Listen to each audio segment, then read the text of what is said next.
The Better Business Analysis Institute presents the Better Business Analysis podcast with Benjamin Walsh. Hi everybody, and welcome back to the Better Business Analysis podcast with your host Benjamin Walsh. And in this BA Bytes episode, we're going to focus on 10 ways to wrap things up for the year before the Christmas break so you can feel great and get ready for the new year. Let's get started. Number 1, conduct an end year review. Do this for yourself. Look back at your achievements, your challenges, and lessons learned. You can do this on an A4 piece of paper with those columns. This helps you understand what worked well, what needs to improve in your career path in terms of your journey, in terms of what you want to achieve, or just generally on the pieces of work that you are on. There are examples where retail companies do this for their all their staff, and then they focus on those as key performance areas for the next year. And I've seen it done in that space, hospo as well, but not really done well apart from kind of the forced HR reviews. I think you should do a personal end-of-year review and see where you're at and what do you want to do next year. This is the perfect time to reflect.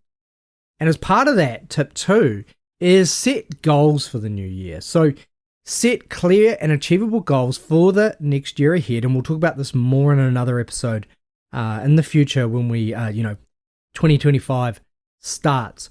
But you should start thinking about short-term and long-term objectives that will help guide your efforts and keep you motivated next year. Do not overstretch here, okay? A lot of people overstretch goals. So have a bit of a think about those as part of your end-of-year review. What could you do to make a difference? What are those pain points? What are the opportunities that you can focus on? Now, number 3 is you need to update your personal development plan, right? So it's time, if you haven't got one, start one. It's time to update your personal development plan. Identify the new skills that you want to learn or areas that you want to improve on, and actually create a plan to achieve those goals. So when you hit 2025, not only are you doing it in your personal life, maybe you're hitting the gym, maybe you're going to eat better, maybe you're going to do more exercise, maybe you're going to spend more time with your kids, or whatever it is. As part of that, make sure your professional development is right up there, eh? So it's about learning a new skill, doing a certification, aim for those ones that are, sub $500. Go there, smash those out. You'll feel really good about that. If you get that started, start thinking about that and line that up for early next year. Of course, if you're in a physical workspace or even, in the office or at home, organize your space. Okay, start throwing things out. It can improve your productivity to just have a focused work area. So take some time to declutter and organize your desk, your files, your digital workspace. Clean up your files, maybe delete things off your desktop, move them into folders, clean up your emails. It's a good, like you would if you were leaving an organization, maybe take the time to do that. And at the end of the year, take half a day, do that, and you'll feel better when you get back to it. I usually find that I print things out. I like paper, and I like the idea of writing on pieces of paper, and then I find that as I'm going in and out of clients' offices, I stuff them into my briefcase, my bag, and then I take them all out and put them into a confidential, destruction bin at the end of the year because I'm never going to use them again. So it's good to do that, clear out the clutter. You'll feel better. There's a lot of psychology around that. Now, if you can, and you might be mid-project stream, especially if you're not in the southern hemisphere where we have a longer break over the break, so therefore usually projects wind up, or at least stages are aimed for the end of Christmas, is to focus on completing an ongoing project if you can, or a stage in the project. So draw a line in the sand that you know is achievable before going off on Christmas. This will give you a sense of accomplishment and allow you to actually start fresh. So you're putting an end of something and you're starting again. So you very much want to do that from a mental health point of view. Draw a line in the sand, make it achievable. If you're working up until the last minute on Christmas Day or Christmas Eve, no matter what country you live in, you're not going to feel as refreshed going to Christmas. You're not going to give that the energy that it deserves, the time to, even if you don't celebrate Christmas, you're not going to have, this is an opportunity for you to just spend time with family or just take a breather, which isn't work.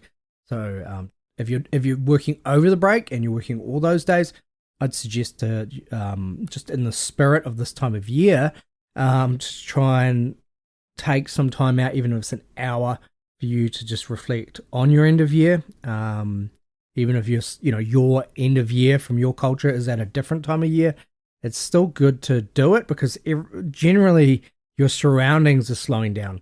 So it's almost a forced break. So utilize it that way. Number 6 is around actually acknowledging and celebrating achievement. So take the time to acknowledge and celebrate your achievements, both big and small. Okay, if other people haven't recognized it, you can recognize it. People are really bad at recognizing achievement in others, unless there's a great culture of that. So you've done some great things this year. What was the one thing that you think that you achieved or you improved this year? Okay, that's my challenge to you. And hopefully that, thinking about that and focusing on that fact that you did one thing well this year, and, this has been quite a hard year for a lot of people. Generally, economies are down, the poor are even poorer, the middle class are struggling. So unless you're extremely wealthy, it's been a bit of a struggle financially this year, and I think everyone's feeling that with a lot going on in the geopolitical landscape. So focus on what you can control right now and just focus on your achievement and say, look, I wrote maybe a requirement, or I did a report that I was proud of or was better than what I've done previously. It's a really good way to stay motivated and lift your morale, okay? And you can say, and if you're doing it for yourself, take time to just talk to, if you're working in a team, send them a message if you're working offline or remotely, or go and see them and just say, look, Frank, or Bob, or whoever it is, Sarah, do you know you really did this really well this year? I just wanted to tell you that I really appreciated working with you this year, and I hope to, for us to pick up the great work. The number 7 tip is to plan for a smooth transition. And what I mean by that is that, like I said, it's like almost finishing a job and starting a job. You should think about that in that way. Is use this time to schedule the meetings that are happening in the new year now, so broadly, pencil them in, and set some deadlines, and just prepare any necessary materials for the first week back. And then we're going to have another episode we'll pick up when we start the year together. And you can pick that up. So I'm not talking about over-planning next year. I was just talking to my sister, actually, who works in account management. And she was saying that, she's getting really pushed to lock in dates for meetings next year. And I said, I think what would be better is actually, because people don't want to think about 2025, they don't want to think about next year, is to just pencil in a time to discuss a meeting, to schedule a meeting for next year. So you're just saying, how about I give you a phone call in the second week back of January? Okay, and that's enough. So don't go mental here. Number 8 is to also, it's kind of linked to achievements, but it is different. What about yourself? Not just what you've done, but do you feel like you've grown as a person? Reflect on your personal growth over the last year. Do you think you have, in your goals outside of work, as a person, as a human on this planet, do you feel like you've gained value from the situation you're in this year? Do you feel like that your life has meaning and that you're heading towards the goals that you want? If not, I would suggest, and this is, I don't want this to be triggering for some people, change something if you're not happy. So that might be change your job. Tough market to change jobs in New Zealand at the moment. But if you're not doing what you love, this is the opportunity to do it. And that links to your professional development, doing a course, having gratitude for what you've got, looking at the skills you've got, and setting up a plan for next year. If you are really struggling with the environment you're in, then make a change. Okay, this is me telling you to make a change. Use the opportunity that we don't get often, to just take a breath and make a change. Number 9 is making sure that you also spread the love to other people. So we call it express gratitude. Express gratitude to your colleagues, your clients, your partners,